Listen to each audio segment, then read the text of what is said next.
Today we are going to do the worship of Sri Krishna. Sri Krishna came at a time on this earth when in India the people were very much ritualistic. They had become slaves of the so-called Brahmins who had no idea about God at all, because they started a theme that a Brahmin can have a Brahmin son. So the birth determined the caste of a person. Before that, it was not that a Brahmin would have a Brahmin as his son. It's also true that if you are a realized soul in the real sense, if you are a really realized soul, then you must have a child which is a realized soul. And that is how also, if it was said that if the father is a Brahmin, is a realized soul, his son also becomes a Brahmin. Because you are a Sahajogi now, you can understand that a Sahajogi's son normally becomes a Sahajogi. So it was agreed that children of a Brahmin will be called as a Brahmin. Gradually it amounted to this, that any child born out of a Brahmin was called as Brahmin. Now we have seen that many Sahajogis also don't have realized souls as their children. Maybe their own karmas, maybe the child, anything it is. But even I have seen some Sahajogis having horribly devilish children.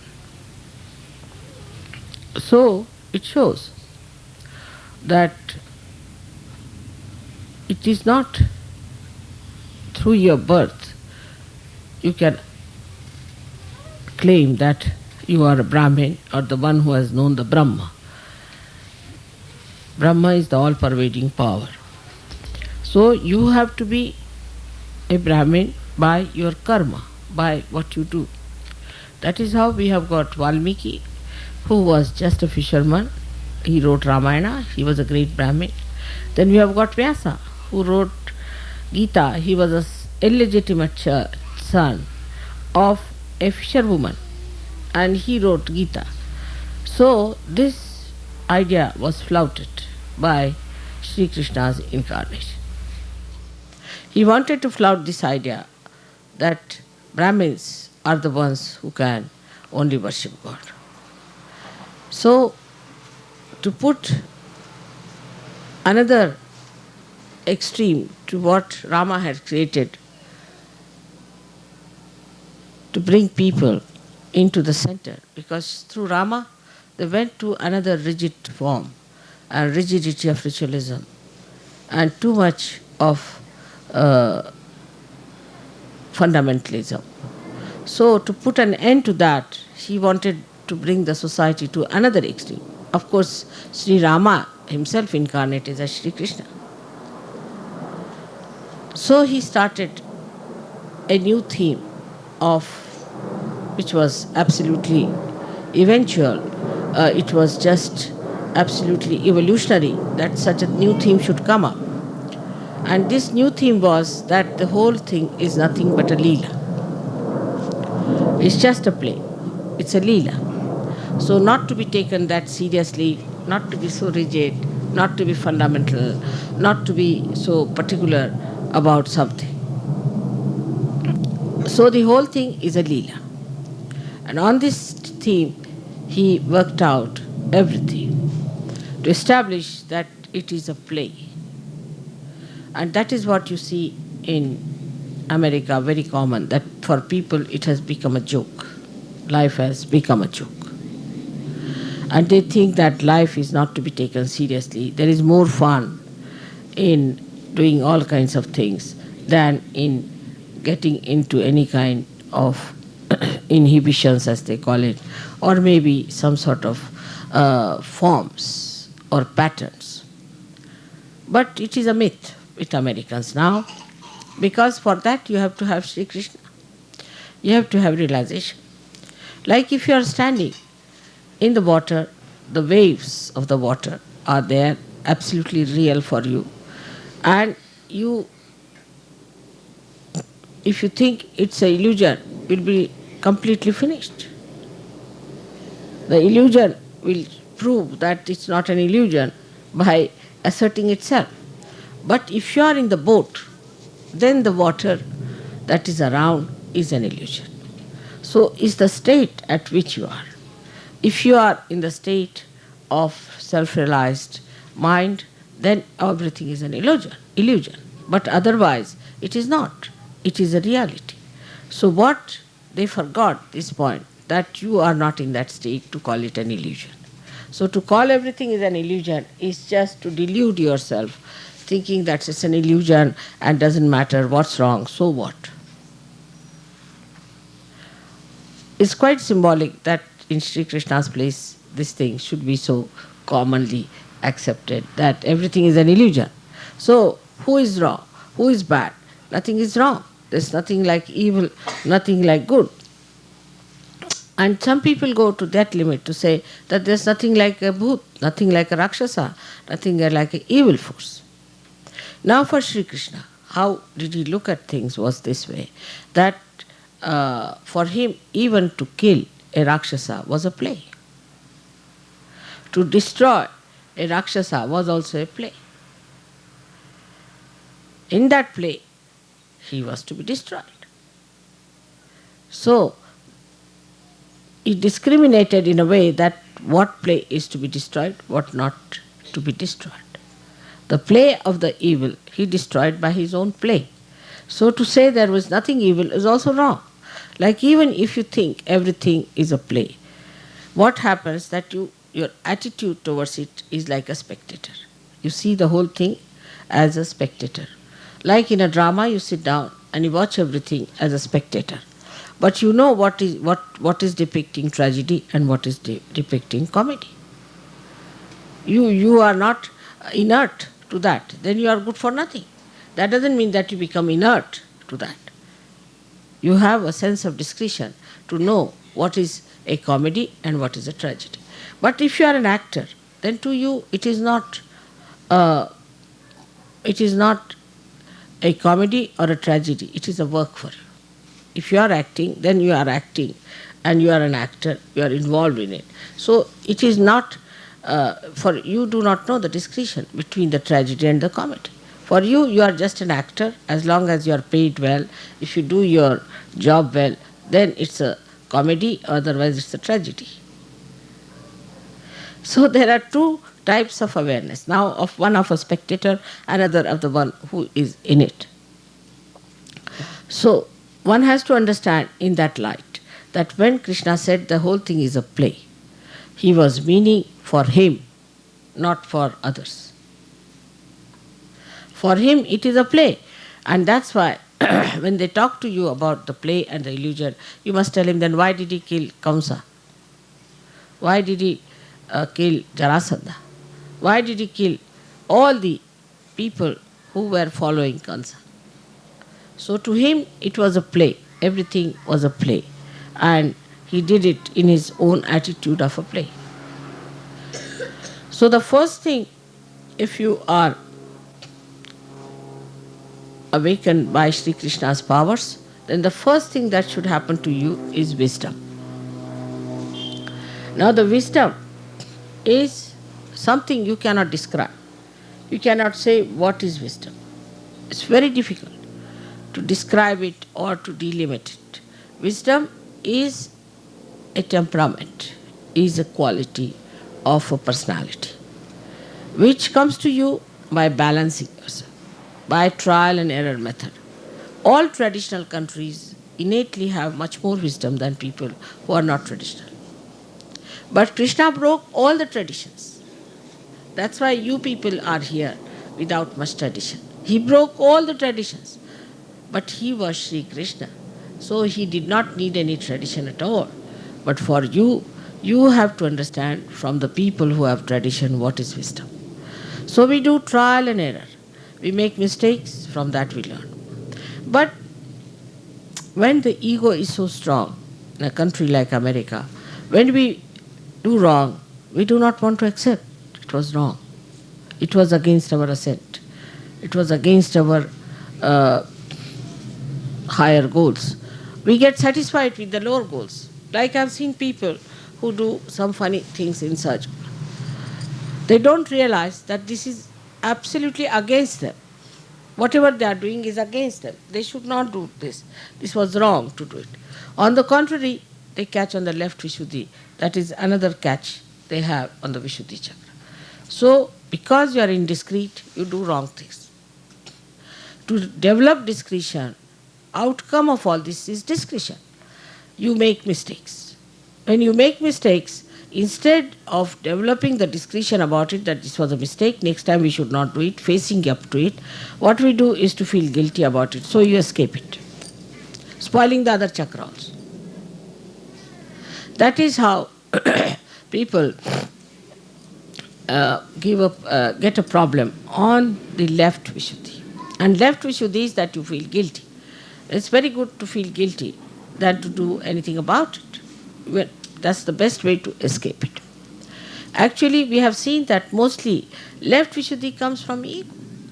When ego is too much, you can't bear your ego, so you put it in the guilty side of it. And you say, I'm very guilty, I should not have done it. Now the another side, which is also very dangerous, is the right Vishuddhi. Right Vishuddhi is the one by which we try to justify all our indiscreet behavior. So what's wrong? What is wrong in this? So what? All these things are right Vishuddhi problems. So it's very common. You tell somebody that it is wrong to do. For example, they paint their hair. You tell them, don't do this, it will spoil your eyes. They will say, so what? We have a right to spoil ourselves. We have a right to destroy ourselves, as if they are Sri Krishna that they can destroy themselves, can they? They cannot even create a little ant. Leave alone ant. They can't even create a stone. And how do they have right to destroy themselves? So this is the right side thing, where we think that we have the right to destroy. As I told you about eyes yesterday, is very important. That eyes are the ones which gives you the play of Sri Krishna, the power of Sri Krishna. Even a glance, a little glance of a person who has Krishna consciousness, as they call it, if he has Krishna consciousness, then should be able to awaken the Kundalini, should be able to redeem, should be able to comfort, should be able to cure anyone. Even a glance, a side glance can do it, if it has Krishna consciousness, but not self-certified ones who say we are Krishna consciousness all the time, taking the name of Sri Krishna or any mantra. So on the left-hand side, the escape is feeling guilty. When you feel guilty, they try to find out some method of expression. So they say they go to some guru, and then the guru gives them some sort of a mantra, and they accept that mantra, they go on saying. As a result of that, they catch more on the left Vishuddhi. Because if you go on saying mantra without the connection, you get completely caught up. So the left Vishuddhi is again gone, and your mantras are absolutely useless, they are destroying time. Actually, many people I have seen who get to heart attacks, who get anginas, and also who get cancer, are the people who have been doing mantras like this, without the connection with the divine. If you are not connected, say for example, this is not connected and I start using it too much, it will get spoiled. In the same way, the center on the left hand side gets spoiled when you start saying any mantra without being connected, without feeling the power of that mantra. So in Sahaja Yoga, we've got mantras to neutralize these mantras on the left hand side. Right hand side comes when we talk big. It's a common thing with your politicians, they talk very big. They think they are very responsible people and do all irresponsible things. So when you want to spoil that chakra, one has to do some irresponsible talk.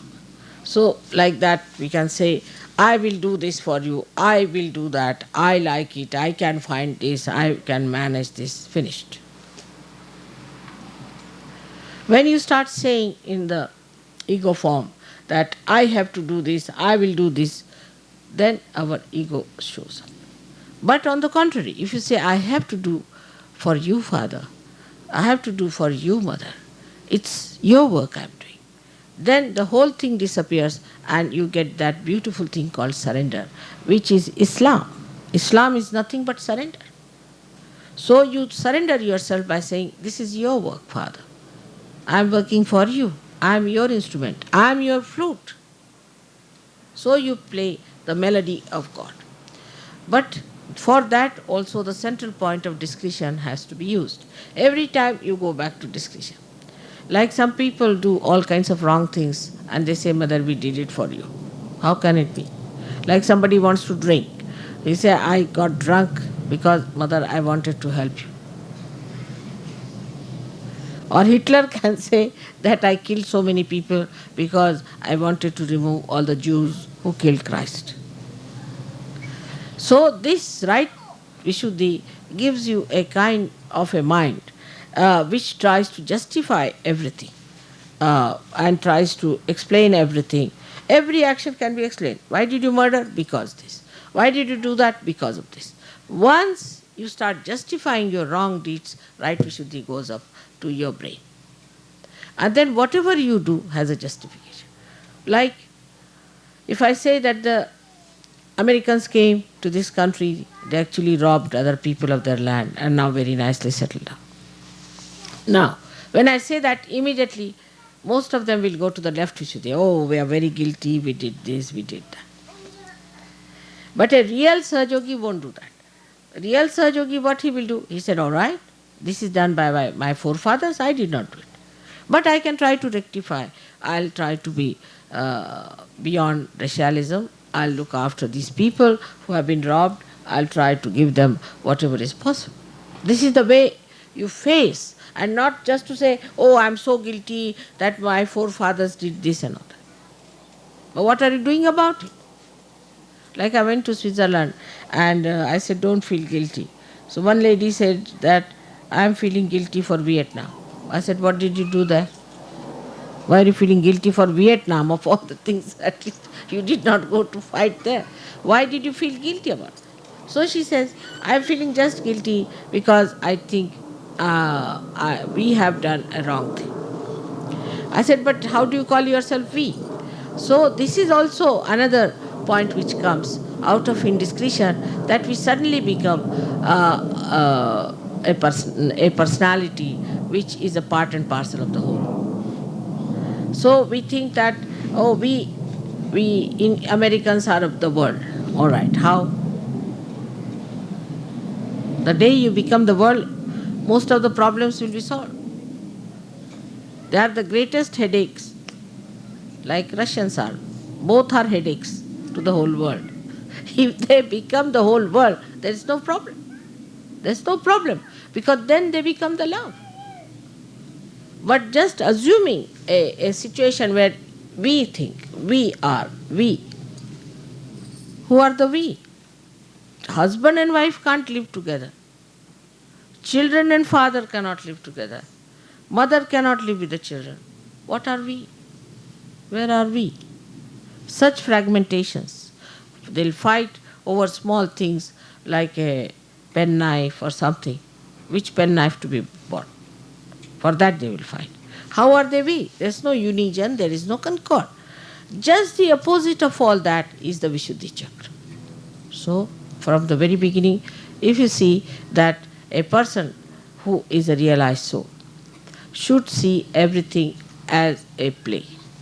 Even the destruction of evil is important. Even the killing of the evil is important. If you do not kill the evil will rule. Do you think Hitler should have been saved and should have been put in charge of God? He saved by killing him. Because he was destroyed, because everything was destroyed, he saved. This is to be understood in his life, Krishna's life, that this is first thing happens. So that for you people, evil is to be finished. So what you have to pray that, oh Lord, finish all the evil of the world, all the destruction of the world, all the minds which build up our destruction, please try to neutralize it. This is what a Sahaja Yogi should ask for. Instead of that, they try to sometimes identify themselves with these ideas. That's not correct. You have to stand up and you have to say that is wrong. We are not to destroy anyone. We are not to kill anybody. We have no right. So when Krishna told Arjuna that you kill everyone who are related to you, who are your friends and who look like your gurus, but they are already dead. It was Sri Krishna who said. It was the incarnation of Sri Krishna said it. That doesn't mean that you start killing everybody, becoming Arjuna. You are not Arjuna. That is how Anand Marg, organization came up. We started killing everyone, thinking that they have a right to kill. How? You have no sense of right and wrong. How can you kill anyone? Or how can you save anyone? First of all, try to save instead of killing. Supposing you are faced with a boat which is in danger, people are getting drowned, and you find that you have to save the people. Will you kill the people there or you try to salvage them? There is no occasion for killing now. You don't have to worry about killing. Let God do that job. What you have to do is to save people. You have to save as many as possible all the time. And those who are wrong type of people, you just forget about them. You just move them out. Take them away. Have nothing to do with them. Do what you like, but do not kill them. So that is one thing one has to understand at Sahaja Yogis.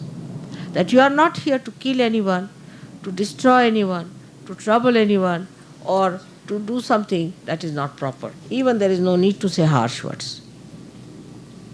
God is going to look after. He's so anxious today. You are on the stage and He's so anxious to help you in every way because you are doing His work. But doing His work, you don't take up His sword into your hands and start killing everyone. That's a very common thing. We do it in Sahaja Yoga. I've seen people become very aggressive. They talk very aggressively, especially the newcomers who come in a program.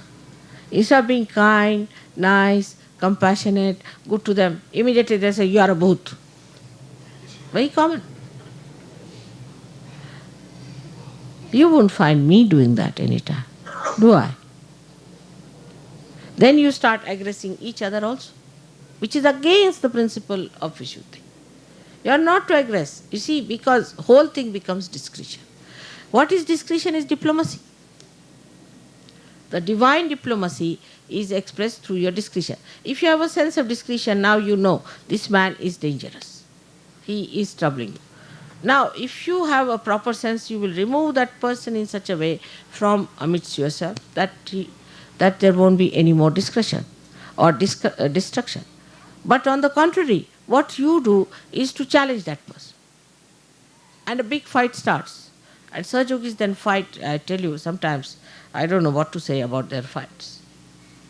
So must have discretion, must understand. A situation develops. For example, a situation develops where you find somebody is telling you, you see, this person had said this about you.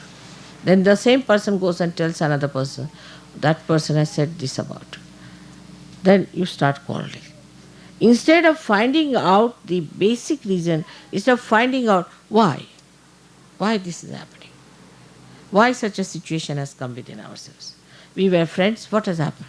Instead of that, one starts fighting, getting angry. That's not a sign of any realized soul expression. Realized soul's expressions have to be extremely discreet, delicate, beautiful. Nobody should notice that you have been in any way effective. And that's how you'll work it out. So the incarnation of Sri Krishna, as we say, is the incarnation of the divine diplomacy. So he plays. Give you an example, how he plays. There was a Rakshasa, a devil, who had a blessing from Shiva that nobody can kill him. And only a saint who has never opened his eyes all his life, if he puts his eyes on him, he will be killed. So there was a saint who had a blessing that you go into your yoga nidra, sleep in your yoga sleep, and once you open your eyes on whomsoever it will fall, such a person will die. Alright. So Sri Krishna was very clever. He was fighting this devil, and this devil was about to kill Sri Krishna. And Sri Krishna knew all about this, his background. So he started running away from the field. So he's got a name called Ranchor Das. The one who runs away from the battlefield is regarded as something really derogatory, because it's not something great to run away from the battlefield. So he didn't mind. He ran away, and then this devil started following. And he went into the cave where this great saint was sleeping in his yoga nidra. And he removed his shawl and put it on slowly, delicately on that saint, and hid himself. So this Rakshasa came behind him. He saw him lying down there. He thought this was Sri Krishna. He said, so now you're tired, you're lying down here. Come along now, open your eyes.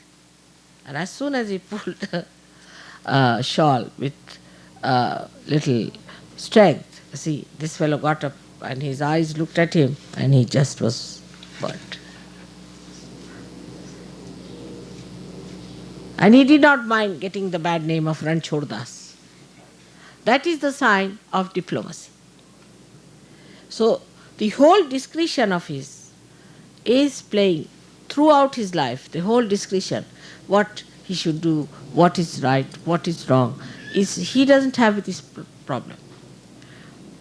Then he had to have his powers, all of them brought on this earth. So he played a trick. He got all those powers in the form of women, young women. And he made one king, you see, drag these women into his own court for him to use them. But he could never touch them. So Sri Krishna went and defeated this man. He has to have justification also. He has to have a religious justification for doing something. So he killed this king, brought all these women, and they all became his wives, so-called. All kinds of tricks he used to play. I'll tell you the Radha's trick that he played. Today I'm wearing a dress like a Radha because she's Viratangana. She's the one who protects our Sushumna Nadi. She's the Mahalakshmi. And she wears the sari like this to protect. She wears this way, while she leaves her left hand open, because this is the Shakti of Mahakali. And the right hand she closes, because the right hand is the Shakti of Mahasaraswati, meaning the power of creation, because creation has been done already. She has created the earth and she has created human beings, everything is done. Now that is stopped. And in India, Brahmadeva is not worshipped except just one temple where they worship Brahmadeva. Otherwise, Brahmadeva has no temple or anything. So she closes this side, she preserves it within herself, and she opens her left side. And in front of her is the complete protection made for all her disciples. This is the whole big achal she makes. Normally the achal is the other side of it, where the child is kept inside, hidden in the other sari. But in this one, the one that they have here, is the child is kept underneath this. So the whole ascent takes place of Mahalakshmi. And that's why this is the Radha's powers is shown. So I'll tell you the last story about her, which will conclude this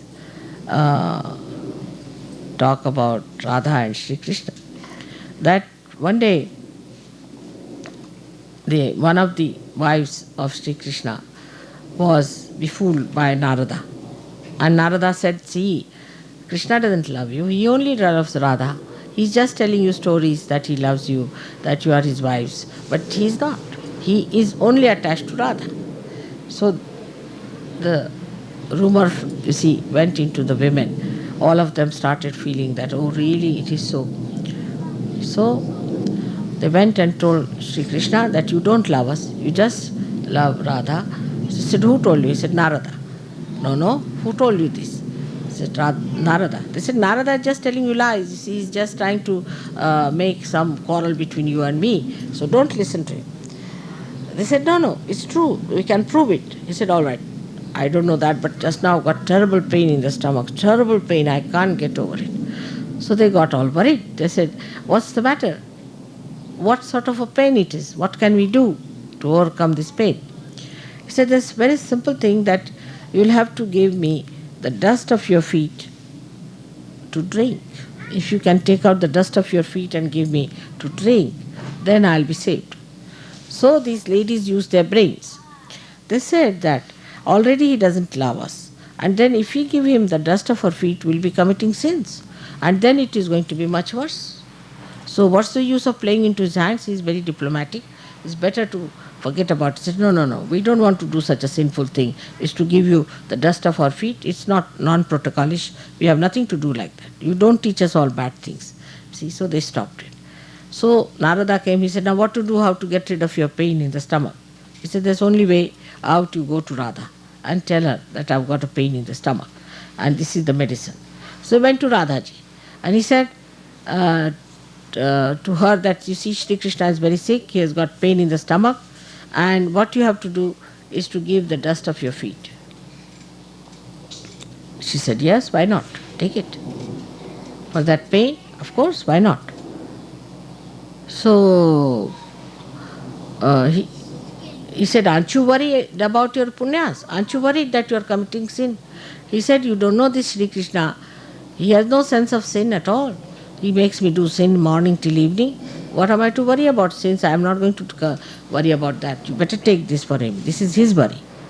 So he took the dust of Radha's feet and took it down to Sri Krishna. Sri Krishna, did she give you? He said, did she give you? He said, yes, she has. I'm surprised. But she's not worried about her sins. She's not worried. He said, that I know.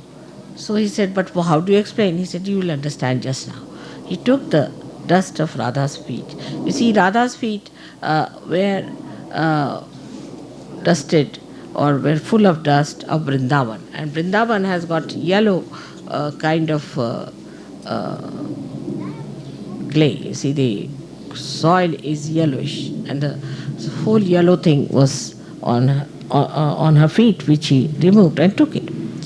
So when Shri Krishna drank that dust, Narada saw in the heart of Sri Krishna, Radha was lying down and playing with her feet on the lotus of his heart. The lotus had the pollen. The pollen of the lotus was touching her feet and was making it yellow. That's what she said, that what is it when I'm in his heart? My feet are in his heart. So what is the sin I can commit? And when the ladies heard this, they realized that their idea about Sri Krishna is still not sufficient. They have to be Radha to understand it. And this is how he plays diplomacy. A simple tricks here and there by which he did it. And to introduce the beauty of Leela, he started Ras. Ras is Ra is energy, Sa means with. So he made Radha dance, stand there with him, give him the power, and everybody danced. And they looked like as if Radha and Krishna are dancing.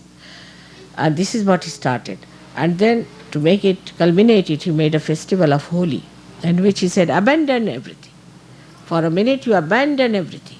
And that abandonment has now become that's for only one day you have to abandon. Here it has become a year-long Holi. So people are busy with an year-long Holi without Sri Krishna and Radha. So what will be the situation of such a place? And that's why I think what happens, that when you try to attract others by all these stupid things, only the bhoots are to get attracted, and they get into you. And once they get into you, you get funny. You don't know why you behave like this, why things work out that way. This is why we have to understand that we have to be attractive to God. And you will be only attractive to God if you have got your spirit. If the spirit is shining, then only you can be attractive. So may God bless you.